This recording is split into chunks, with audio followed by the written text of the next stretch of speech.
মা এই পাপড় কি দেবে নাই গু দেবে নাই নাকি এই গু গু কালার দেওয়া যায় আমাদের মানে গু দেবে না মজা লাগে গু তো আমরা তো আগেই আর খাই মামা হতেও পারে গু তো হইলে কালার আর এও তো হইলে কালার তুমি তো রে মনে করছে তেল না তেলে দিয়ে এইভাবে মনে হয় ইয়ারে পরে এরম হয়ে যায় এই জন্য তো আমাকে এত শক্তি নল তো এত শক্তি না আমরা হয়ে গেছি ও কাছে মা এই খালি যদি শক্তি হয় তাহলে এই খালি মনে হয় মোটা হওয়া যায় আমরা আজকে প্রথম খাচ্ছি না আমরা তাহলে আজকে প্রত্যেকদিন খাবো আমি মোটা হবো এমন তো শেষ হয়ে গেছে চল মা আরো কিনে নিয়ে আসি মা আরো শক্তি পারবে না চল মামা চলে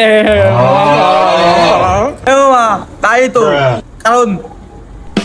পৃথিবীতে মানুষ এসব কম খায় বুঝছিস কম খায় বলে মানুষ বেশিরভাগ শিখুন আমরা খাচ্ছি আমরা মনে হয় শক্তিশালী হবে না চল মামা আরো কিনে আসি বেশি টাকা মোটাবো মা তাই তো এ খালি শক্তি বানালি তাহলে আমরা হাতি বাঘ পরে ওই সিংহ এর সাথে মারামারি লাগতে পারবানি হ্যাঁ হ্যাঁ মামা বুঝছিস তাহলে চল আমরা এমনই যাই চল